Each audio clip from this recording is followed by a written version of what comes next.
noite. Dando sequência aqui nesse módulo de fundos, tá? Lembrando, quantas questões vão cair na prova, professor? Ó, essa primeira parte que a gente está vendo, as características gerais, 7 questões. Depois, as estratégias de gestão, que é bem tranquilo, 1. Modalidades de fundo, 2. Códigos, 1, que a gente viu ontem também. Classificação de fundos Ambima, 3, 2. Tá? Então, a gente viu ali que está mais ou menos umas 13 questões. Ok? A gente falou ontem, a gente finalizou ontem falando sobre as assembleias, né? E hoje a gente começa falando sobre a dinâmica de aplicação e resgate. Olha como que é tranquilo, pessoal. Você tem lá R$10.000 para aplicar em um fundo de investimento. Lembrando que o fundo é um CNPJ e ele faz a prestação de serviço de investimento. O que ele faz? Você coloca o seu dinheiro lá e ele vai investir o seu dinheiro no mercado. É isso. Tá certo? Conforme a política de investimentos do fundo. Você aplicou lá 10 mil, o seu dinheiro ele vai ser convertido em cotas. Lembra o que é a cota? Questão de prova? Valor de mercado, soma a receita, tira as despesas. E divide pela quantidade de cotas, não pela quantidade de cotistas. Tá? Então, quando você aplica dinheiro no fundo, o seu dinheiro vai ser convertido em cotas. Tá? Então, exemplo. Se uma cota custa 100, você comprou aqui 100 cotas de R$100. E quando você resgata? Mesmo procedimento. Quando você resgata, cada cota ela tem um valor, ele vai pegar aquelas cotas e vai converter elas em dinheiro. Então, ó, quero resgatar minhas cotas, vou vendê-las, em troca vou receber o valor em unidade monetária. Então, se eu comprei uma cota aqui a 10 e na hora de resgatar essa cota está valendo 12, então eu vou pegar 100 cotas vezes R$12. Simples assim. Tá legal? Então, ó, quando eu aplico, meu dinheiro vira cota, quando eu resgato, a cota vira dinheiro. Tudo bem? Então, quando você aplica num fundo, você está comprando uma quantidade X de cotas. Agora, presta atenção, porque o que eu vou falar agora cai na prova. Tudo bem? O que eu vou falar agora cai na prova. Quando você está aplicando dinheiro num fundo, a CVM, ó, então tem dois pontos aqui, tá? Deixa eu colocar aqui para esclarecer, ó. Estou aplicando dinheiro no fundo. Aplicação. A CVM, ela estabelece que o prazo para converter o seu dinheiro em cotas, ele tem que ser ou em D0 ou em D1, D mais 1. O que significa? A CVM estabelece que quando você compra cotas, quando você aplica dinheiro no fundo, o seu dinheiro tem que ser convertido em cotas, ou no mesmo dia, ou no máximo no dia seguinte. Quando for no mesmo dia, é chamado cota de abertura. Quando for no dia seguinte, é chamado, fala que o fundo tem cota de fechamento. Isso na aplicação. Agora, o que mais cobra na prova? Quando o cliente está fazendo um resgate. Vou colocar até para baixo aqui, ó. Quando o cliente está fazendo um resgate, o prazo para liquidação... Vou ver a pergunta aqui, como é que é? Tá, a gente vai falar disso agora, tá? Então, ó, quando eu estou fazendo o resgate, o fundo tem até 5 dias. Só que esses 5 dias, pessoal, ele começa a contar, ó, a contar da data da cotização. Cotização. O que eu quero dizer aqui? Imaginem vocês que um fundo, ele tem lá o prazo de cotização para resgate, ele é um fundo D30. Tá legal? O que isso significa? Significa que o cliente solicita o resgate desse fundo aqui hoje, mas o gestor só vai cotizar. O que é cotizar? Transformar as suas cotas em dinheiro no 30º dia. Então, essa daqui é a data da cotização. É a data que o seu dinheiro, as suas cotas vão ser convertidas em dinheiro. Isso porque eu estou falando do resgate. A partir dessa data da cotização, o fundo vai ter até 5 dias para creditar o resgate na conta do cliente. O normal é o fundo creditar já no dia seguinte, porque não faz sentido ele ficar com dinheiro, porque ele não está ganhando nada com aquilo. Tá? Então, a partir da data da cotização, até 5 dias. Isso no caso do resgate. Tudo bem? Importantíssimo essa informação. O que é a data da cotização? Vou repetir. Data da cotização é a data que as cotas serão convertidas em dinheiro, no caso do resgate. E no caso da aplicação? Vai ser a data que o meu dinheiro vai ser convertido em cotas. Aí tem uma pergunta aqui, ó. O valor da cota é do dia do pedido de resgate ou no dia 30? Exatamente no dia 30. Você pediu hoje. Mas lembra a data que ele vai cotizar? Ó, ele vai cotizar em 30 dias. Então, ele vai pegar a cota do dia 30 e transformar essa cota em dinheiro. Isso, pessoal, lembrando, isso no resgate. Tudo bem? E na aplicação? Na aplicação, ou eu vou pegar a cota do dia, que é o D0, ou eu vou pegar a cota do dia seguinte, que vai ser o D+1. Tudo bem? Então, essa é a dinâmica de aplicação e resgate. Prazo de carência ou fundo com carência. Uma pergunta assim, ó, o resgate é sempre em 30 dias ou cada fundo difere? Cada fundo difere. Aqui eu dei um exemplo, tá? Dei um exemplo ali de um fundo D30. Poderia ser um fundo D5, poderia ser um fundo D15, poderia ser um fundo D+3. Tudo bem? Uma outra pergunta aqui, Davi. Então, por exemplo, meu fundo era D20. Aí eu quero resgatar. E vai passar 20 dias mais 5 e transformar em dinheiro? Vamos lá. Se o seu fundo... Ó, sua pergunta é o seguinte. Seu fundo, ele é D+20. O que vai acontecer? No dia 20, vai cotizar. O que é cotizar? Transformar as cotas em dinheiro. A partir dessa data aqui, ó, do dia 20, o fundo tem até 5 dias para acreditar o resgate na sua conta. Mas aqui ele já cotizou. Dessa data da cotização aqui em diante, não muda mais o valor que você vai receber. Então, você fica ainda 20 dias participando de toda variação que acontece no fundo. Tá legal? Para o bem ou para o mal, né? Se peço resgate hoje, em que a cota vale 10 e em 30 dias ela vale 7, vou ter prejuízo, ou sempre. Ou sempre ficar no escuro quanto ao valor. Exatamente. Tá? Você pede resgate hoje, mas ele vai considerar a cota da data da cotização. Nesse exemplo aqui, dia 20. No dia 20, né, D+20, ou seja, 20 dias depois. E se render no período, também você ganha, né? Você deu um exemplo aí no lado negativo, mas poderia ser positivo. Quando você pediu o resgate, a cota está 10. Mas na data da cotização, a cota está 15. E aí?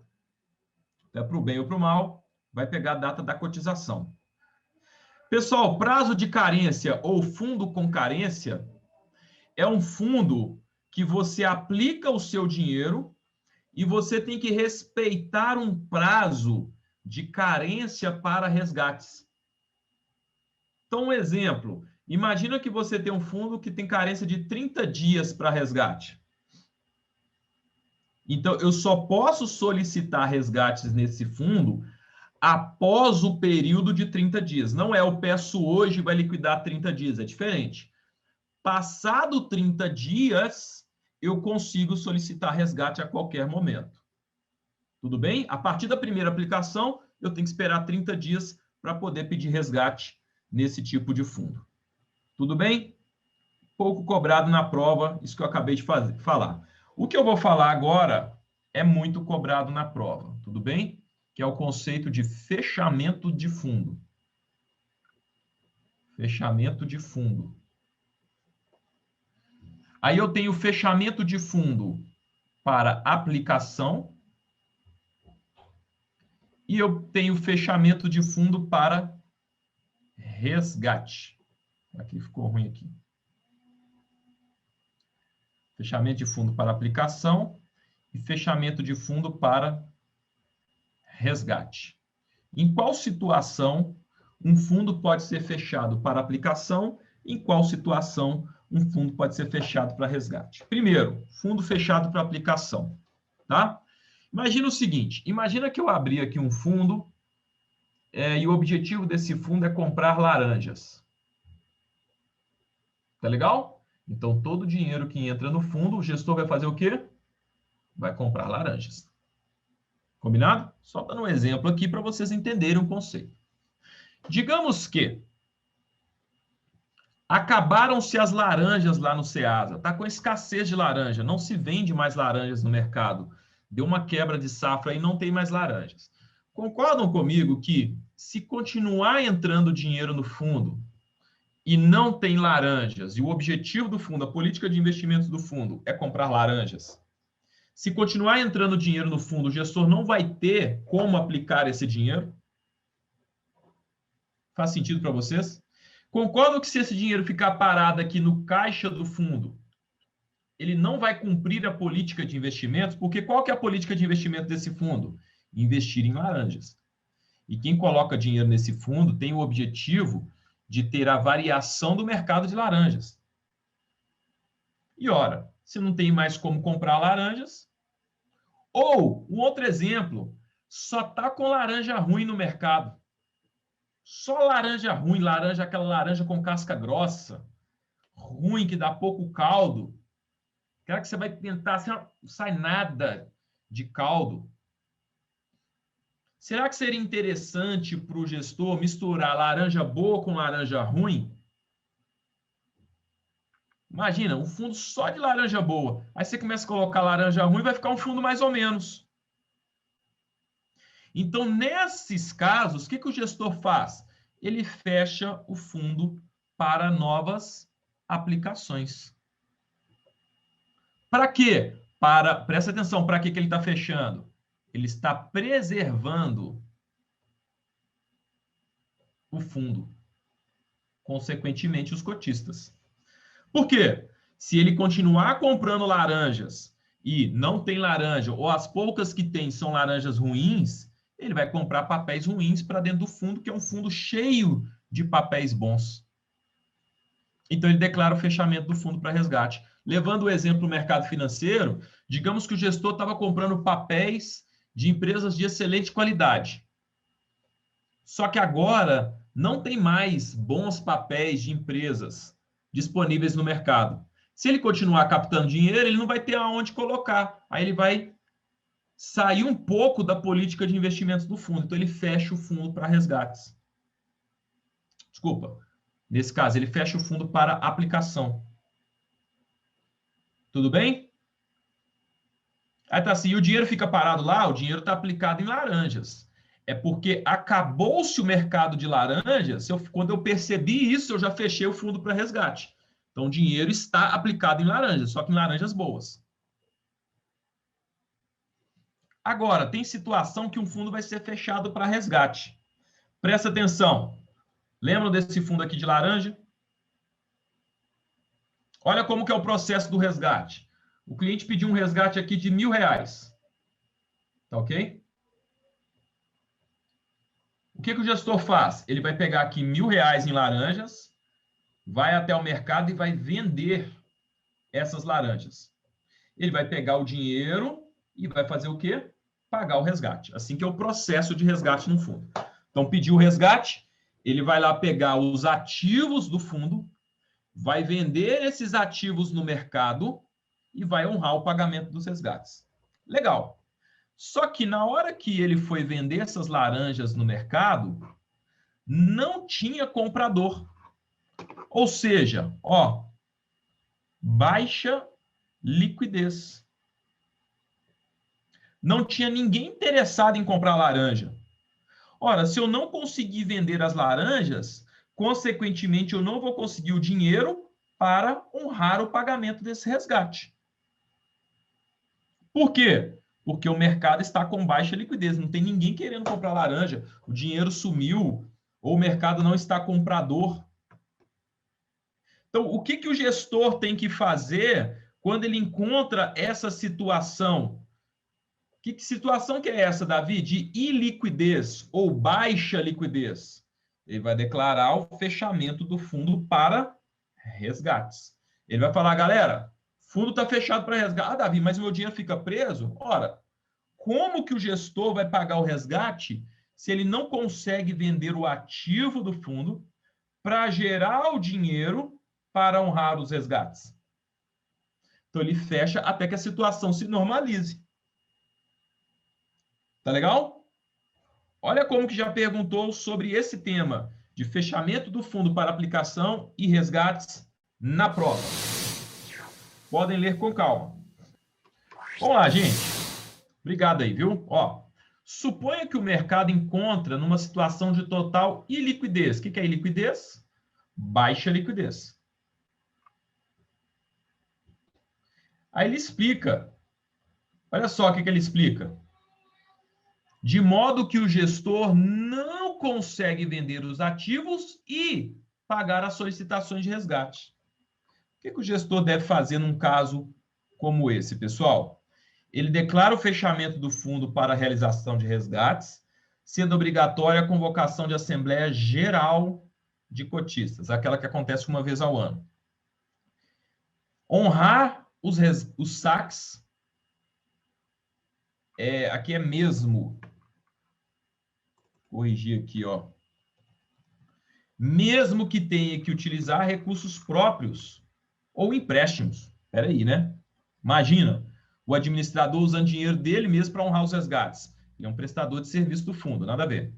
Declarar o fechamento do fundo para a realização de resgates, sendo obrigatória a convocação de Assembleia Geral extraordinária. Sim, pessoal, isso aqui foi um fato extraordinário. Para fatos extraordinários, convoca-se Assembleia Extraordinária. Tudo bem? Verdade, aqui, ó. Opa! Então, a alternativa correta nessa daqui, ó. Letra C de casa. Tudo bem? Legal. Tem um conceito que já foi abordado em prova, tá? Primeiro fecha para resgate, depois convoca a assembleia? Exatamente. Primeiro você fecha, depois você convoca a assembleia. Porque senão, entre a data da assembleia até essa data que você não consegue, como é que você vai honrar os resgates, né? Então, você fecha primeiro. O que aconteceu? Vem na assembleia que você vai saber. Muito bem. Vamos lá. Aplicações por conta e ordem. O que significa isso? Aplicações por conta e ordem é quando uma instituição financeira ela vai distribuir produtos de outra instituição. Então, um exemplo muito clássico aí no mercado. Se você não sabe, você tem que saber. Esse é o mercado do presente e do futuro. Você pega aí, por exemplo, a XP Investimentos, ou o BTG Pactual, ou a Modal Corretora, ou a Easy Invest, e por aí vai. São corretoras. Elas fazem a aplicação por conta e ordem. O que significa isso? Se você entrar lá no site da XP, você vai ver, né, uma lista de fundos que não são da XP. Você vai ter lá fundo do BTG, você vai ter fundo do JP Morgan, você vai ter fundo do Credit Suisse, você vai ter fundo lá da Kinea, você vai ter lá a Alaska Black, e por aí vai. Ela distribui fundos de vários outros gestores. Quando isso acontece, a gente chama esse modelo de distribuição, né, esse modelo de aplicação de aplicação por conta e ordem. Não é por conta e risco, viu? Às vezes o aluno associa por conta e risco. Não, por conta e ordem. É quando uma instituição financeira distribui produtos de outros gestores, de outras instituições financeiras. E neste caso, pessoal, como é a XP quem faz a distribuição, ela acaba assumindo algumas responsabilidades. Tá legal? Por exemplo, ela vai ter a responsabilidade de fazer o API, que é a análise do perfil do investidor. Ela vai ter a responsabilidade de colher a assinatura do termo de adesão em ciência de risco.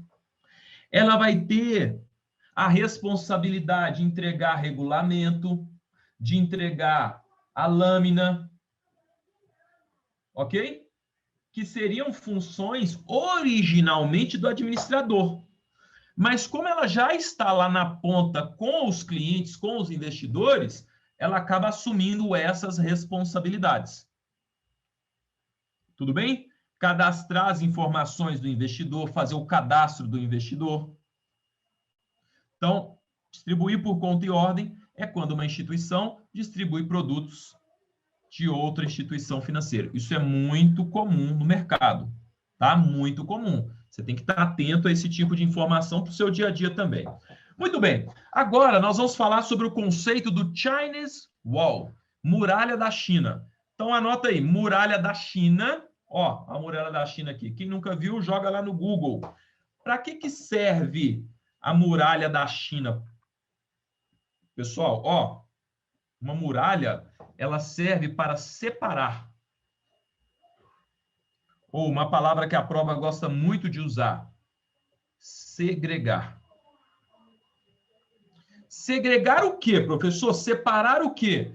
Ela quer separar a área do banco que faz a gestão de recursos próprios, gestão de recursos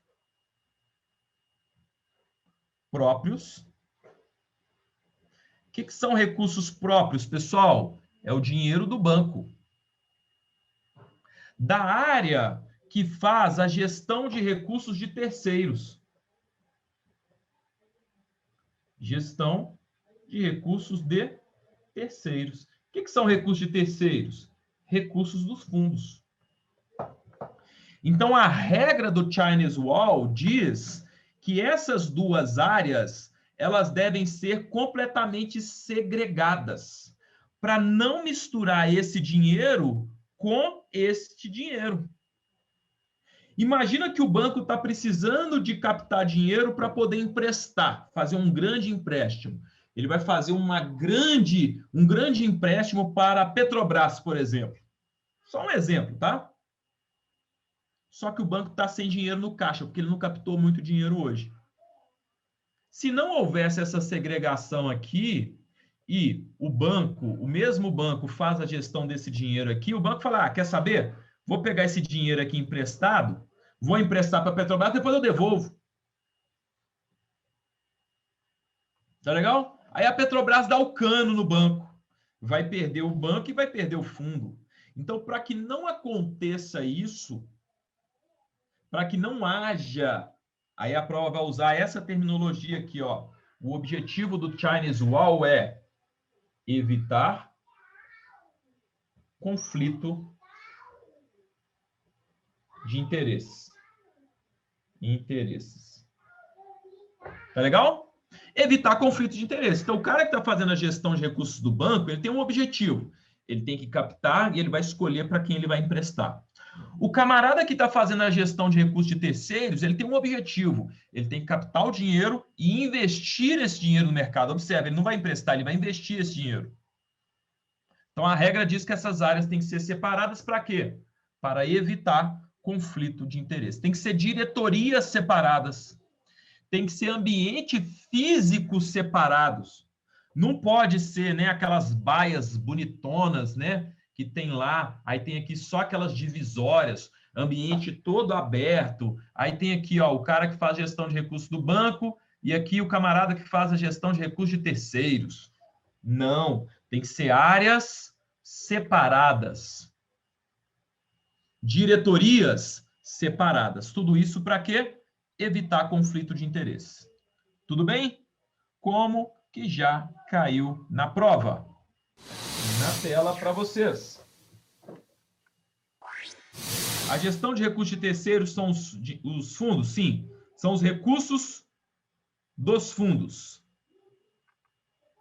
Vamos lá, ó. Para atender às normas de conduta conhecida como Chinese Wall, uma instituição financeira deve evitar atuar com corretoras de títulos e valores imobiliários que apresentem risco de imagem. Não tem nada a ver Chinese Wall com risco de imagem. Segregar. Opa, o professor falou que segregar eu já marco. Glória a Deus, Doc, prova fácil. Pera aí, né? A gente está ensinando você a pensar, tá? Segregar a área de compliance das demais áreas da instituição, isso não tem nada a ver com Chinese Wall. Chinese Wall você vai segregar, mas você vai segregar a área do banco que faz a gestão de recursos próprios da área do banco que faz a gestão de recursos de terceiros. Manter o cadastro de seus clientes segregados do cadastro de seus funcionários. Também tem nada a ver. Deixa eu só acertar aqui, que essa daqui, estagiário, colaborou aqui, hein? Resposta correta: segregar as atividades de administração de recursos próprios e de administração de recursos de terceiros. Aqui também a prova usa de recursos proprietários. Proprietários. Tá legal? Uma terminologia que a prova gosta de utilizar também. Tudo bem? Vou ver aqui. Limpando. Então, olha lá, a resposta correta, letra D de dado.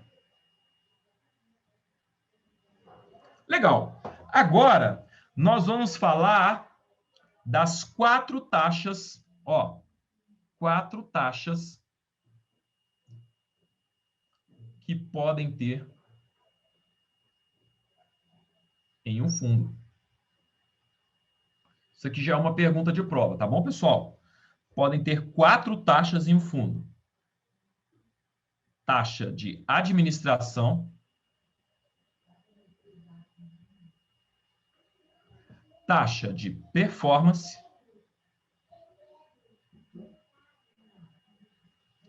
aí depois nós podemos ter taxa de entrada ou também taxa de saída. Olha o que eu estou falando, só para não ter dúvida. 4 taxas, espera aí, professor, que podem ter. Eu não falei que são 4 taxas que sempre tem. Por exemplo, existe fundo com taxa de administração zero? Hoje já existe. Nunca existiu, mas hoje já existe. Fundo com taxa zero de administração. Mas, Davi, mas como que eles ganham dinheiro? Olha, isso é uma mega de uma estratégia, né? Você traz o dinheiro do cliente a custo zero.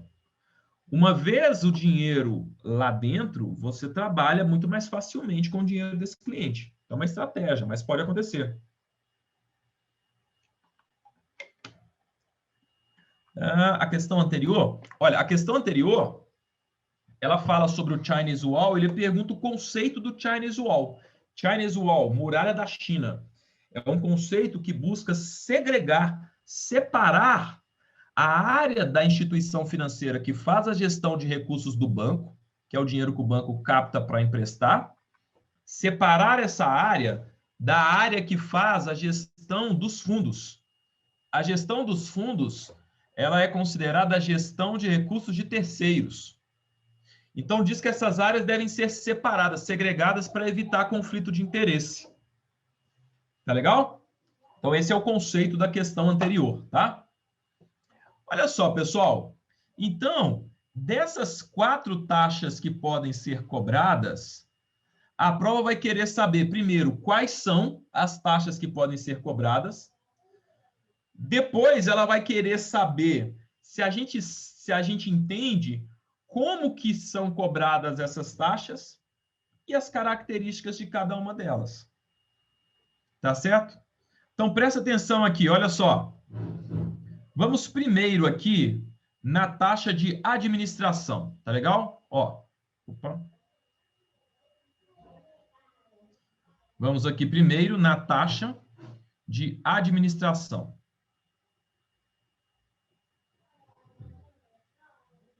Para que serve a taxa de administração? Presta atenção. A taxa de administração, aprende assim que fica mais fácil. É como se fosse o salário, vou colocar aqui até entre aspas, do administrador e demais prestadores do fundo, prestadores de serviço do fundo.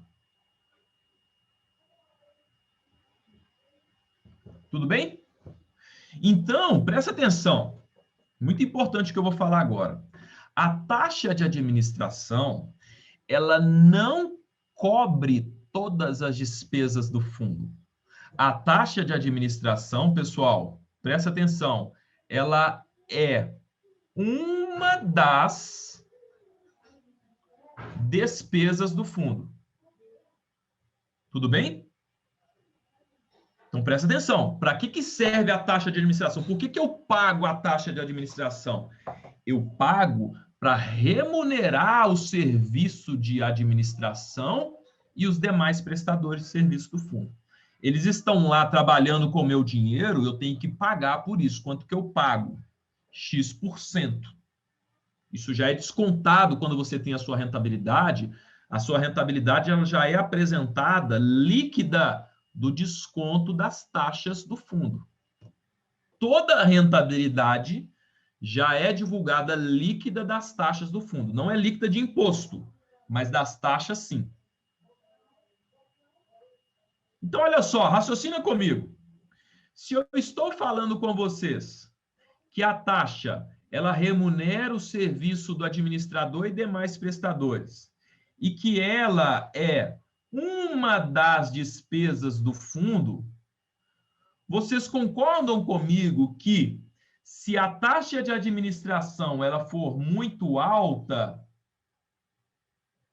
ela vai ter um impacto maior no valor da cota?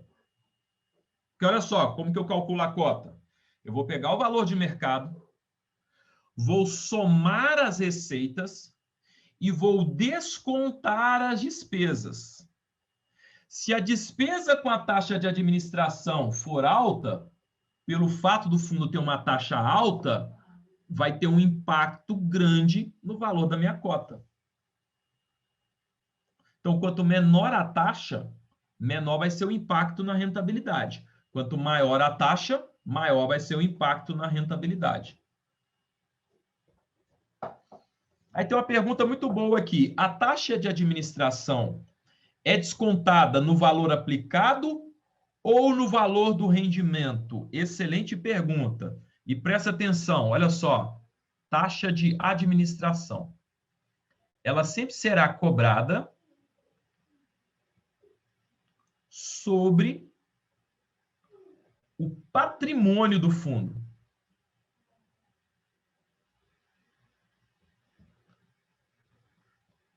Como assim, Davi? Presta atenção.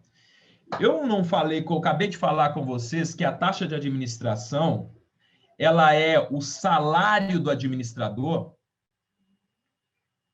Então, se eu falo que ela é descontada somente sobre a rentabilidade, eu estou afirmando, então, que quando o fundo não tiver rentabilidade, o administrador não vai receber a taxa de administração.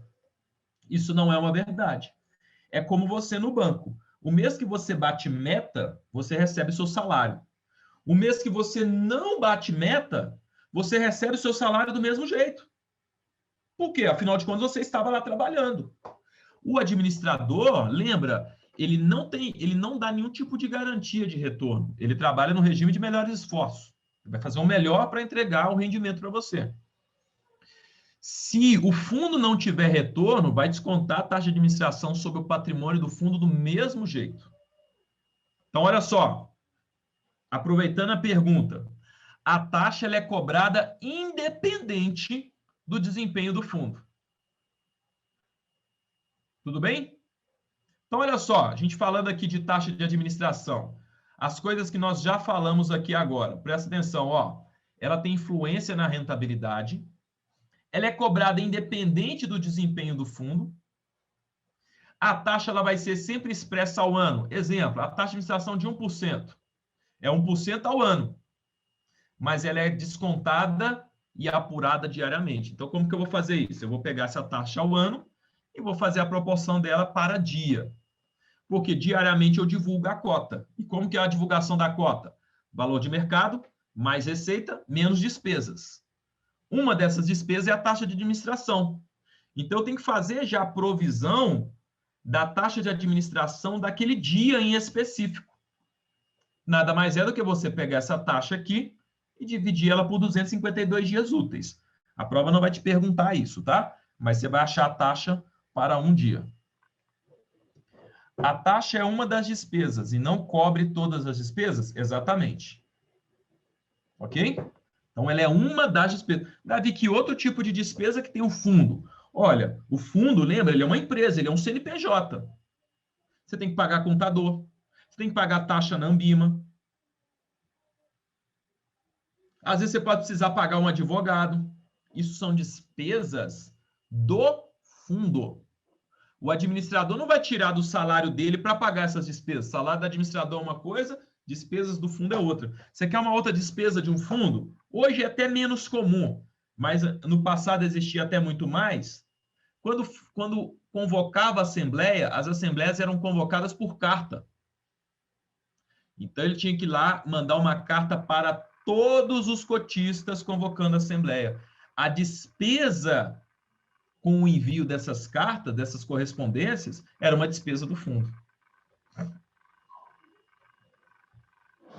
Aí está falando assim, a taxa de administração é cobrada uma única vez que aplica ou não? Não, ela é deduzida diariamente. Todo dia desconta um pedaço dessa taxa, que ela é expressa ao ano, mas olha lá, ela é calculada e descontada diariamente.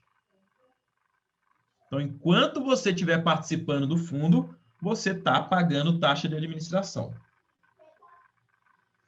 Agora, quando o administrador divulga a rentabilidade, ele já divulga a rentabilidade já líquida da taxa dele.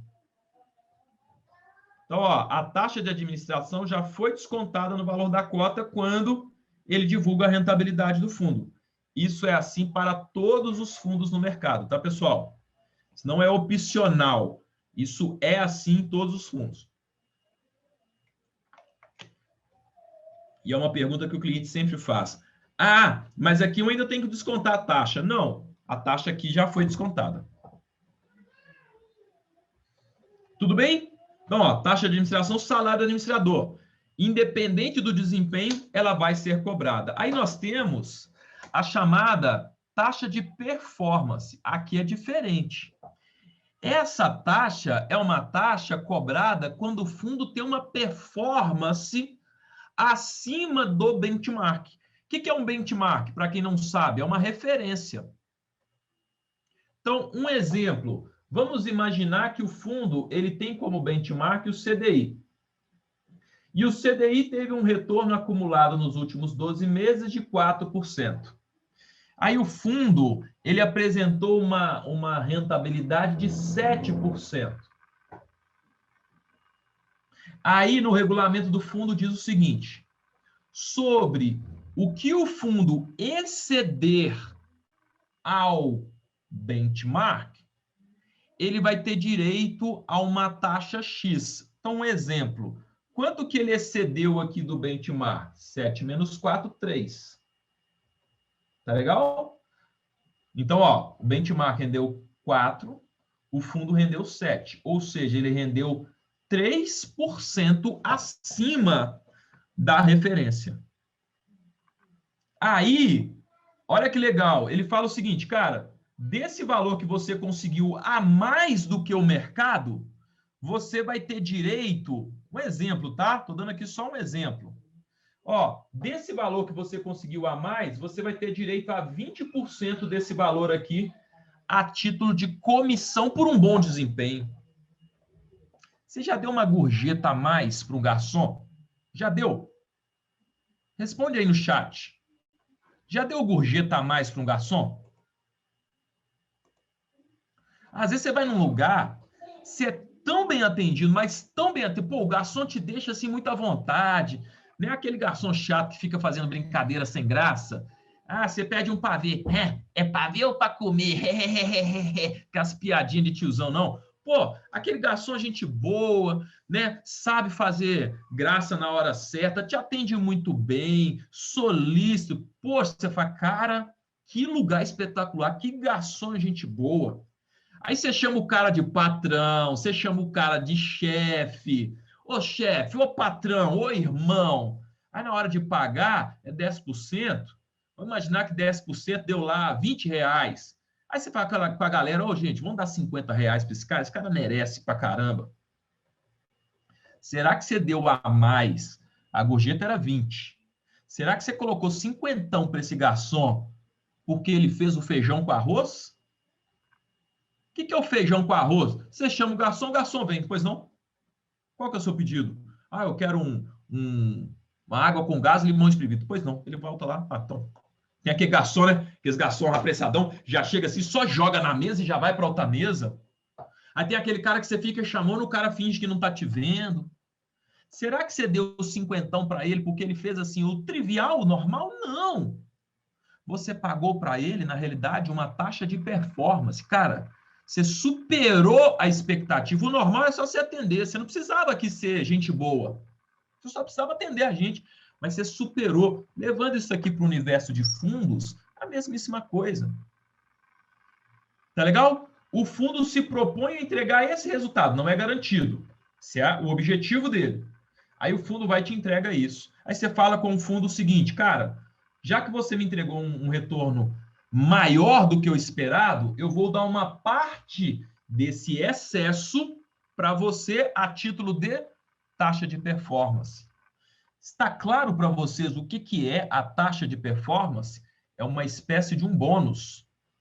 Só me respondam se está claro.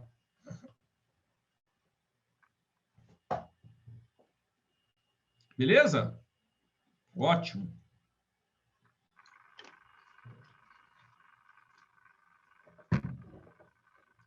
Agora, olha só, pessoal, vamos entender as características dessa taxa de performance, tá? Isso aqui é importante o que eu vou falar agora. Então, lembrando, taxa de administração é como se fosse o salário, ela é devida. Taxa de performance, ela é como se fosse o bônus. Pela sua performance destacada, acima da média, você vai receber uma remuneração adicional. Tudo bem? É isso a taxa de performance. Agora vamos entender aqui alguns pormenores da taxa de performance, tá? Que podem ser cobradas na prova. Primeiro, a periodicidade da cobrança tem que ser no mínimo semestral. O que significa? Não basta o fundo superar o benchmark, superar a referência um único mês e ele fala, opa, superei, eu tenho direito à taxa de performance. Não. Você tem que ter pelo menos um prazo para poder avaliar. É igual funcionário na agência. Funcionário entrou na agência, um mês o cara ultrapassou a meta, você já vai pagar bônus para ele? Não. Você vai promover o cara? Não. Você tem que ter um mínimo de prazo de observação. Tá legal? Você tem que ter um prazo de observação. No caso de fundos, o prazo mínimo que você tem que observar, no qual o gestor ultrapassou o fundo, né? Ultrapassou o benchmark, é de no mínimo 6 meses. Então, imagina que em 6 meses, o benchmark foi um retorno. Vou tirar aqui só para não ficar parecido. Vai lá, em 6 meses, o benchmark apresentou aqui um retorno de 4 e o fundo apresentou um retorno de 7. Beleza? Ainda que no mês a mês tenha sido assim, ó, o CDI, o exemplo do CDI, tá? Imagina que o CDI foi assim, ó, 0,20, 0,18, 0,15, 0,20. E aqui o fundo, ó, exemplo, tá? O fundo, 0,30, 0,12, 0,40 e 0,60. Observem o seguinte, neste mês aqui, ó, ele não superou o benchmark, tá vendo? Só que na hora que eu faço o resultado acumulado dele aqui, ó, aqui ele superou muito, aqui ele superou muito. No resultado acumulado, ele vai render mais do que a referência. Então, por isso que eu tenho que ter uma janela de observação de, no mínimo, 6 meses, para comprovar, cara, se é bom mesmo. Não foi um acaso, não foi uma sorte, se é bom mesmo. Então, você vai receber aqui, ó, uma taxa adicional pelo seu excelente retorno. O cliente ganha mais, o administrador vai ganhar mais. Aí, na opinião de vocês, vocês acham que o administrador vai ficar mais ou menos motivado a entregar mais retorno para você, sabendo que quanto mais retorno você tiver, mais ele vai receber? Lógico que ele vai trabalhar para entregar o máximo de retorno possível. Tudo bem? Então, está completamente coerente na relação ganha-ganha. O investidor ganha mais, o administrador ganha mais. Quanto mais o investidor ganhar, mais o administrador vai ganhar também. Tudo bem? Então, ó, nós falamos, a taxa de performance é cobrada somente sobre a rentabilidade que ultrapassar o benchmark. Então, é somente sobre o excesso. Por isso que ele precisa ter um parâmetro de comparação já pré-definido. Então, se eu definir que o parâmetro de comparação é o CDI, é somente sobre o que ultrapassar o CDI. Se eu definir que o parâmetro vai ser o Ibovespa, que é o índice de ações da Bolsa, vai ser sobre o que ultrapassar o índice Ibovespa. Tudo bem? E para finalizar, gostaria que vocês anotassem aí o chamado conceito da linha d'água. Davi, o que é o conceito da linha d'água? Presta atenção e anota aí. Linha d'água é o nome dado à metodologia para cobrança e cálculo da taxa de performance em um fundo. A prova pode perguntar de duas formas. A metodologia utilizada para cobrança e cálculo da taxa de performance em um fundo recebe o nome de linha d'água. Ou, o que significa linha d'água? É a metodologia para cobrança e cálculo da taxa de performance em um fundo.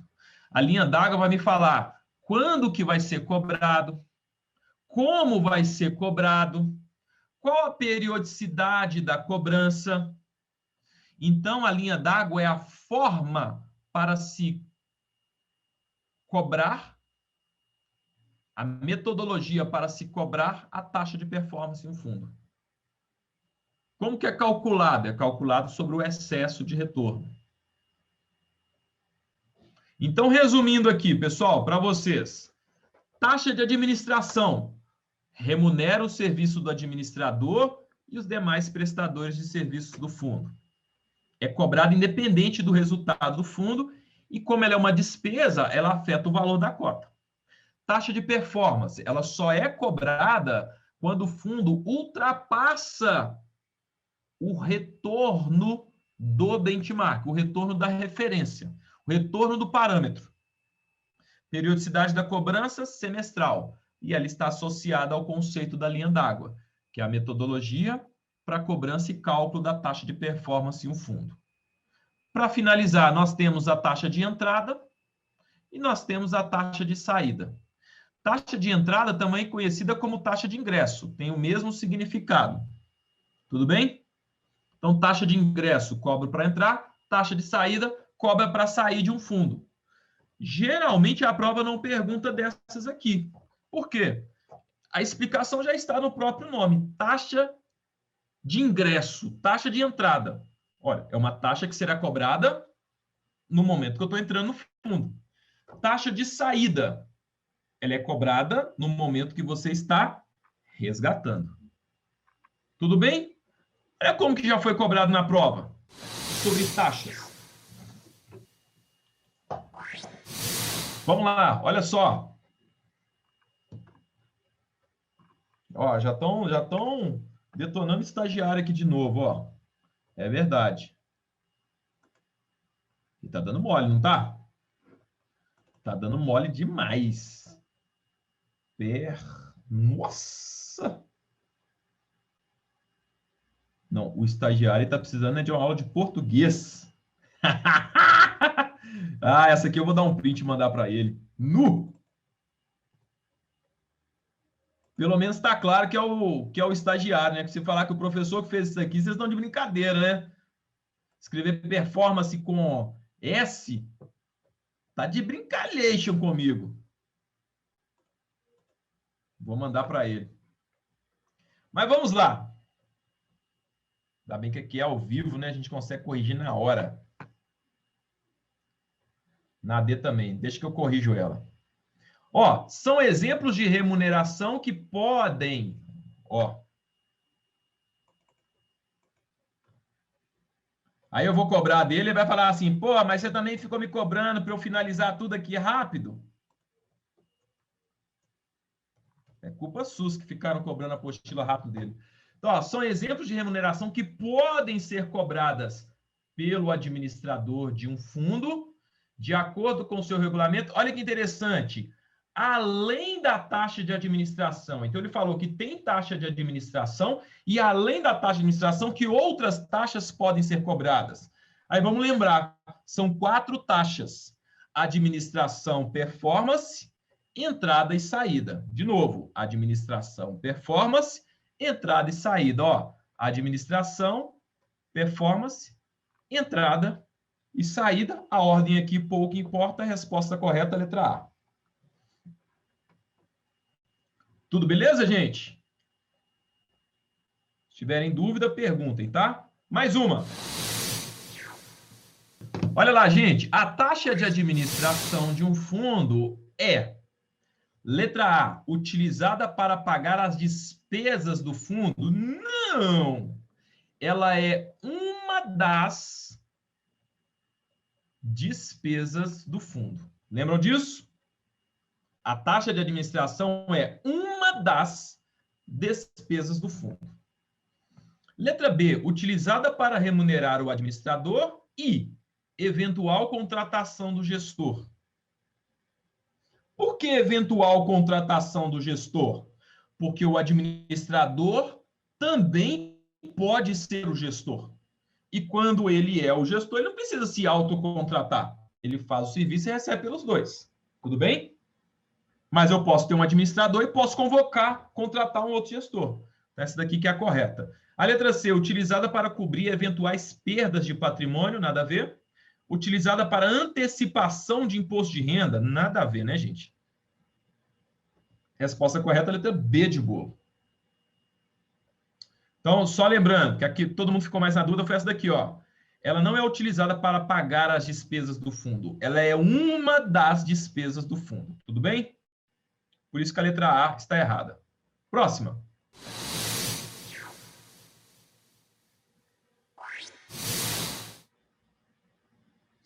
Aí tem assim, ó, mas ela não é uma despesa e não cobre todas as despesas? Eu não entendi muito bem a pergunta, mas ela não é uma despesa e não cobre todas. Sim, ela não cobre todas as despesas, ela é uma das despesas.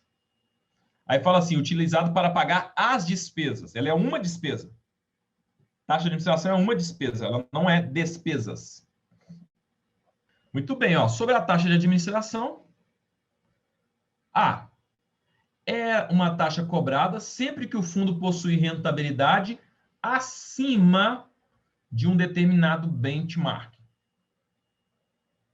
Tá? Vou acertar aqui também que esse benchmark não é assim que escreve, não.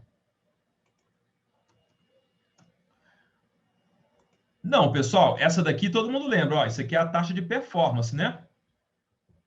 Beleza? Essa aqui está errada. É devolvida aos cotistas após um determinado período, igual cashback. Também não. É um dos fatores que afeta o valor da cota, sim, porque ele é uma das despesas do fundo. É cobrada sobre a rentabilidade? Não, ela é cobrada sobre o patrimônio do fundo. Então, a alternativa correta, letra C de casa. A taxa de administração é um dos fatores que afeta o valor da cota, porque ela é uma despesa. Se ela é uma despesa, quanto maior for essa despesa, maior o impacto eu vou ter no valor da minha cota. Tudo bem? Próximo. Na questão anterior, eu não entendi o porquê não ser a letra D, porque a letra D fala que é cobrado sobre a rentabilidade, e não é sobre a rentabilidade. A taxa de administração ela é cobrada sobre o patrimônio do fundo. Independente se teve rentabilidade ou não, haverá cobrança da taxa de administração. Tudo bem? Então vamos lá, ó. A metodologia utilizada pelos fundos para cálculo e cobrança da taxa de performance recebe o nome de Come Cotas? Não. Chinese Wall? Também não. Chinese Wall segregar a área de gestão de recursos próprios da gestão de recursos terceiros. Marcação a mercado? Também não. Recebe o nome de linha d'água. Tá legal? É o conceito da linha d'água.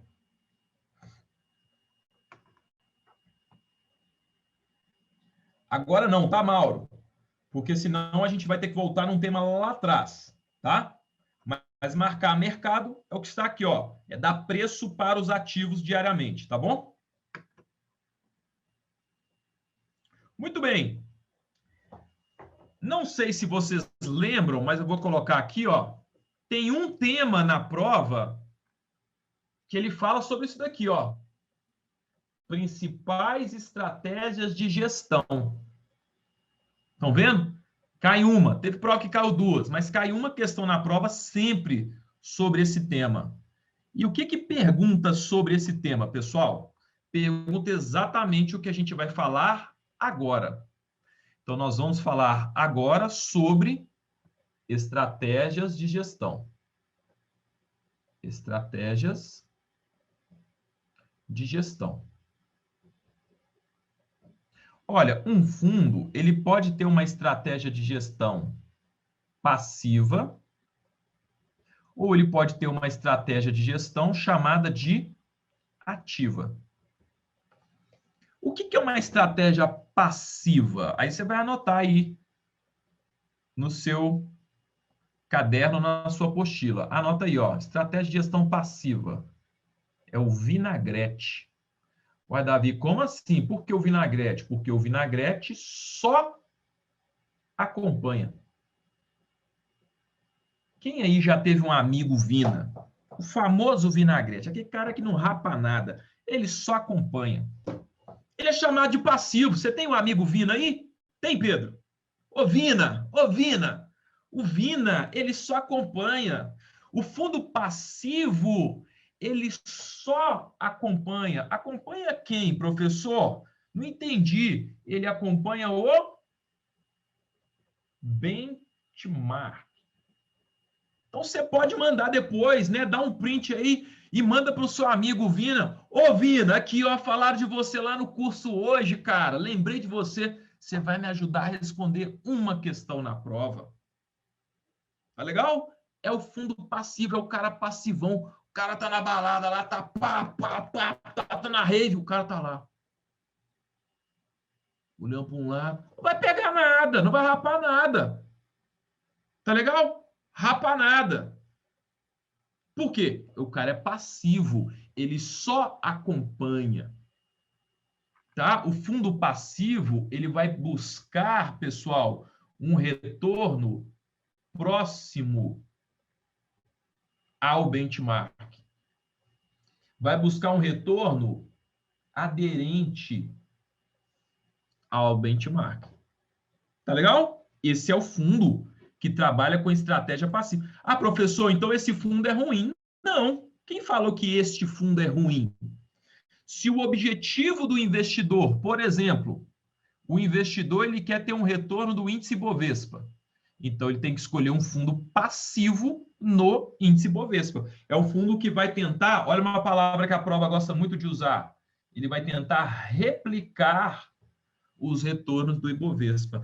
Ah, é um fundo passivo no CDI, então ele vai tentar replicar o resultado do CDI. Esse é o fundo passivo. Já o fundo que trabalha com uma estratégia de gestão ativa é o vou para cima, vou para frente. Ele vai buscar o quê? Ele vai buscar superar os retornos do benchmark. Tá legal? Essa é a função do fundo ativo. Davi, ele sempre vai superar? Não. Ele vai buscar superar. Então, se você investe em um fundo, aí você vê lá, pô, o fundo CDI deu 6, o fundo deu 5,8. Cara, esse fundo nunca supera o CDI, esse fundo é ruim. Vai ler lá a política de investimentos do fundo. Às vezes está lá, este é um fundo de estratégia passiva. Gestão passiva, ele está cumprindo o objetivo dele. Se o objetivo dele é acompanhar, ele está fazendo muito bem. Agora, se o objetivo do fundo é superar, você vai esperar dele, lembra que não tem garantia, você vai esperar que ele supere o benchmark. Tá legal? Olha o que cai na prova. Quais fundos podem cobrar taxa de performance? Somente, presta atenção, somente fundos de gestão ativa, escrevi em letra maiúscula, podem cobrar taxa de performance. Vê se faz sentido. Quando eu falo somente esses podem, é diferente de falar que os fundos ativos cobram taxa de performance. Todo fundo ativo cobra taxa de performance? Está errado essa afirmação. O que está correto? Todo fundo ativo pode cobrar taxa de performance. Vai depender do regulamento. Tem fundo que vai ter taxa de performance. Tem fundo que não vai ter. Qual fundo que pode ter? Somente fundo que trabalha com gestão ativa. Consequentemente, o fundo de gestão passiva não vai ter taxa de performance. Porque se a taxa de performance ela é paga quando você supera e o objetivo do fundo passivo é acompanhar, fica incoerente, né? Fica incoerente. É a mesma coisa de você pagar performance para o goleiro tomar gol. Peraí, cara. O cara ele recebe o salário dele para defender. Aí você vai dar uma performance toda vez que o cara tomar gol, assim, não tem sentido. Se o fundo passivo trabalha para acompanhar e a performance é paga quando supera, não tem coerência você pagar taxa de performance para fundo passivo. Tudo bem? Davi, peraí, você está falando de benchmark? Esse negócio não está entrando muito bem na minha cabeça. O que é o benchmark, pessoal? Para quem, porventura, tem dúvida. Benchmark é uma referência. Tá legal? É uma referência. É um parâmetro. Você fala assim, fulano de tal é meu benchmark. Ou seja, aquilo ali é meu padrão, é minha referência, é meu parâmetro. Então, eu tenho benchmarks de renda fixa, por exemplo, tá? DI, Selic, IGPM, como eu tenho benchmarks de renda variável, que aí vai ser aqui, Ibovespa, o IBRX, caiu hoje na prova falando sobre o IBRX. O que é o IBRX? Ele vai pegar as 100 ações mais negociadas da Bolsa. Tá escrito negociadas ali, vocês entenderam. IBRX. O ISE, o Índice de Sustentabilidade Empresarial, vai pegar as empresas do setor. Então, são referências tanto de renda variável quanto de renda fixa. Isso é benchmark. Fundo passivo vai buscar acompanhar, seja renda fixa ou renda variável. Fundo ativo vai buscar superar. Agora, presta atenção. O que um fundo precisa fazer para superar o benchmark? Para superar o benchmark, pessoal, ele precisa adotar uma estratégia diferente do benchmark. Exemplo, se todos os fundos, se o mercado como um todo estiver apostando que a bolsa vai subir, se você também comprar ações para sua carteira, a bolsa vai subir, o mercado vai subir, você também, sua rentabilidade vai subir. Você teve um retorno igual ao mercado, você não se diferenciou do mercado. Para se diferenciar do mercado, você tem que ter uma estratégia diferente do mercado. Por exemplo, vamos imaginar que o mercado está posicionado em Petrobras, está comprado aqui 10% em Petrobras, está comprado 10% em Vale e está comprado aqui em bancos, só um exemplo, tá? 30%. Então, tem um total aqui de 50%. Se você repetir isso daqui na sua carteira, você vai ter um retorno igual do benchmark. Aí sim, você vai ter uma estratégia aqui, ó. Se você quiser ter uma estratégia passiva em relação ao mercado, o que você tem que fazer? Replicar essas ações dentro desses percentuais. Agora, você quer se diferenciar do mercado? O que você tem que fazer? Você está comprando Petrobras? Eu vou comprar via varejo. Estou dando um exemplo, tá? Comprar aqui 10% de via varejo. Ah, o cara está comprando Vale do Rio Doce. Ah, você está comprando Vale do Rio Doce? Eu vou comprar Localiza. Tem nada a ver, ó. 10%. O cara está comprando bancos. Ah, você está comprando bancos? Deixa eu ver aqui uma ação que eu vou comprar. Eu vou comprar Azul Linhas Aéreas. Comprar 30% de Azul Linhas Aéreas. Concordam comigo que o retorno dessa carteira aqui vai ser um, o retorno dessa carteira aqui vai ser outro? De repente, essa carteira aqui, ó, teve uma variação de 10%. E esse camarada com essa carteira aqui, ó, conseguiu uma variação de 35%. Ele teve um retorno superior ao benchmark, por quê? Porque ele adotou uma estratégia diferente do benchmark. Então, essas estratégias diferentes, elas fazem com que o gestor consiga superar o benchmark. Então, ó, uma forma, hedge, proteção. Então, às vezes, você vai proteger a sua carteira contra uma eventual queda esperada. Então, de repente, o mercado cai 10 e você só perde 6. Ó, ganhei do benchmark. O mercado caiu 10, eu só perdi 6. Mesmo na queda, eu consegui ter um retorno melhor do que o do benchmark. Por quê? Porque eu protegi a minha carteira. Estratégia de alavancagem também é uma forma, né? Você alavanca os retornos do fundo. E essa estratégia de alavancagem é quando você expõe o fundo a uma possibilidade de ganho maior, mas também você expõe o fundo a uma possibilidade de perda maior. Então, a alavancagem é quando existe a possibilidade, anotem isso por gentileza, tá? O que eu vou falar. A gente já falou isso em derivativos, mas eu vou repetir aqui. Anotem aí. A alavancagem é quando existe a possibilidade de perda superior ao patrimônio do fundo. Então, ó, gestor efetua uma posição de risco superior ao patrimônio líquido do fundo. Aí, nesse caso, quando ele perde, o fundo pode ficar negativo, ou seja, ele pode perder tudo e ainda ficar devendo. Aí a prova de pergunta, quando acontece isso do fundo, que trabalhava com a estratégia de alavancagem, ficar devendo, quem que vai cobrir esse déficit no fundo? Administrador, cotista, gestor, quem vai ser o responsável por cobrir esse déficit é o dono do fundo. Quem são os donos do fundo? Os cotistas. Quando ganha, quem ganha? O cotista. Quando perde, quem perde? O cotista.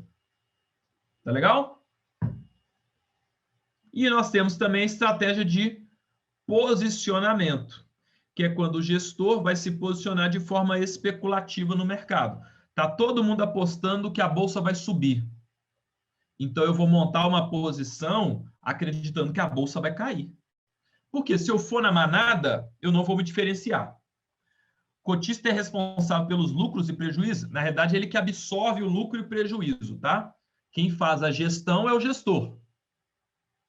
Agora, o gestor fez, ganhou, quem vai ganhar? O cotista. O gestor fez, perdeu, quem vai perder? O cotista.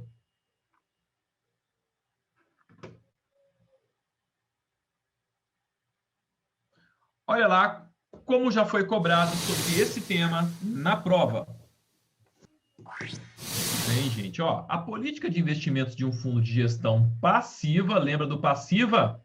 Ó, o Vina, o que que o Vina faz? O Vina, professor, ele só acompanha. Só acompanha quem? O benchmark. Tá legal? Normalmente contempla estratégias que buscam o quê? Ganhos adicionais? Não, esse aqui é o ativo. Ganhar acima, ativo. Superar? Também não. Superar é o ativo. Superar o benchmark, gente, é o ativo. O passivão é o Vina. O Vina só acompanha quem? O benchmark. Olha o correto aqui, ó. Replicar, réplica. Imagina uma réplica de um quadro. É você tentar fazer uma cópia, certo? Copiar. Na minha época eu falava assim, ó, tá remedando. Ô mãe, fulano tá me remedando. O que é remedando? Tá imitando. É uma imitação, uma réplica. Replicar quem? O benchmark estabelecido no regulamento. O passivo, ele busca isso, acompanhar, replicar. O quê? Os retornos do benchmark. Amém, pessoal? Dúvidas aqui? Entenderam estratégia de gestão? Uma questãozinha assim, de graça para vocês na prova. Na minha apostila está operações que visem proporcionar mais proximidade possível ao benchmark. Está corretíssimo. Quanto mais próximo possível, melhor. O que é uma réplica? É uma cópia. É uma cópia mais próxima possível do real. Não é aquela obra de arte. Eu não vou aqui gastar meus dotes artísticos, né? Porque a última vez que eu desenhei aqui, a galera ficou assim, nossa, esse professor desenha bem demais. Eu não vou aqui me arriscar a fazer uma cópia, né, de um quadro, para depois vocês não ficarem me zoando. Mas é o mais próximo possível da realidade. Alguns alunos chegaram até a me questionar, professor, não foi você que pintou aquele